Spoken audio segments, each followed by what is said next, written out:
a apreciação geral sobre a questão da esquerda e das perspectivas positivistas é que não se pode entender o Brasil desse período sem a contribuição da esquerda. A contribuição da esquerda é paradoxal. É paradoxal porque a esquerda brasileira, na época, a maior parte do período, sobretudo o PCB, o Partido Comunista do Brasil, que não se confunde com o PCdoB. O PCdoB é uma dissidência a partir dos anos 50, a contribuição dos comunistas, para não dizer do partido, é fundamental na construção da cultura brasileira. É um paradoxo, porque o partido, ou melhor, seus membros, estão sempre na vanguarda das diversas áreas da cultura. É fácil, seria fácil enumerar e um tanto repetitivo. Mas é toda a ampla faixa da cultura, incluindo as mídias mais novas, como o cinema, na época, a contribuição dos comunistas é fundamental. Ao contrário da contribuição do Partido Comunista.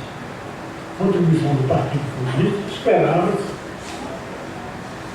seria, sobretudo,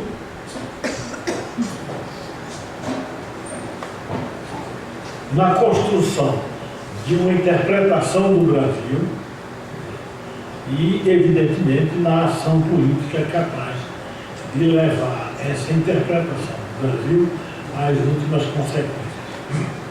É nesta parte que o partido falha, a interpretação do Brasil pelas mãos do Partido Comunista do Brasil. Tem um momento de auge com a corrente cujo maior representante é Nelson Henrique Sodré, uma corrente bastante contestada, cujo ponto fundamental dentro do etapismo que vigorou naquele período, o Brasil estaria numa fase ainda feudal e, portanto, a tarefa política que se impunha era de uma revolução nacional democrática bonita. Essa, por paradoxal, a grande falha do partido. Ele não ofereceu uma nova interpretação à sociedade brasileira e, em não oferecendo, devido à sua importância na área cultural e também, em certo momento, na área política, as consequências serão graves. Né? A primeira delas vai aparecer logo em 1935, quando o partido toma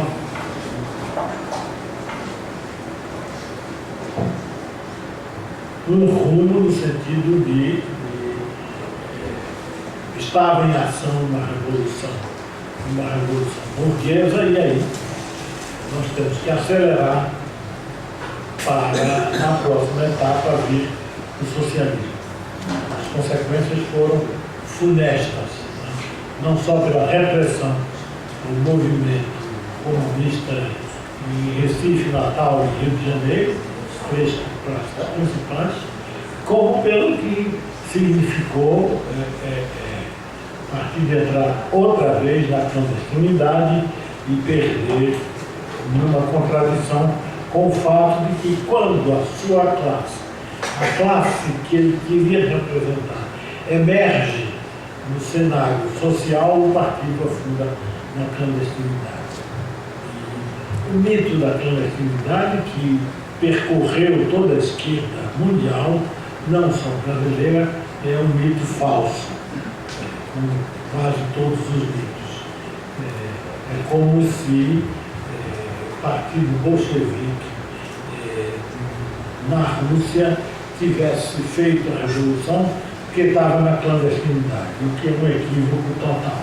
Né? Essa história, portanto, pode ser dividida em várias periodizações. Eu sugeriria que uma periodização pode ser adotada, evidentemente, com minhas próprias preferências teóricas e históricas. É uma periodização que diria de 30 a 54, que é o período varguista propriamente, a tarefa é fundar o Estado brasileiro. O Estado brasileiro. E pré-30 é um Estado nanico, é um Estado anão, do qual as classes dominantes de São Paulo já tinham se dado conta. Você está gerindo a mercadoria mais importante do comércio mundial, que é o café. O café só será superado pelo petróleo nos anos 50. Até então, o café era a mercadoria mais importante do comércio mundial. A burguesia de São Paulo se dá conta disso. E tinha um Estado nanico que não podia regular um capital daquele porte. Tanto que as primeiras iniciativas de defesa, chamadas defesa do preço do café, são iniciativas da burguesia cafeicultora de São Paulo. Ela que funda o Instituto Paulista do Café, que depois o governo federal transformar no Instituto Brasileiro do Café, é ela que sustenta as primeiras medidas de sustentação de preços internacionais no café. Quer dizer, dava-se conta a burguesia de São Paulo que um Estado nanico não podia sustentar a principal mercadoria do comércio mundial. E isso só depois vai ser assumido no nível federal.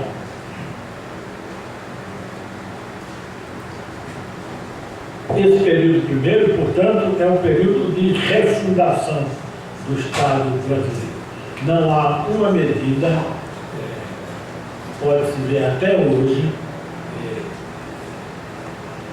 na estruturação institucional do Estado brasileiro que não seja varguista. Quer dizer, não tenha origem no período de Vargas, salvo o Banco Central.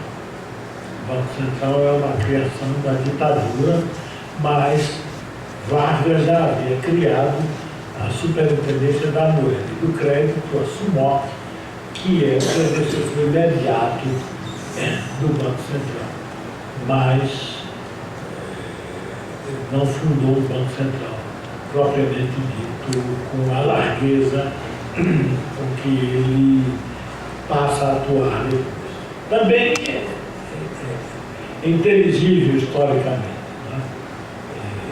O problema central da economia brasileira, naquele período de auge do café, era regular o preço do café.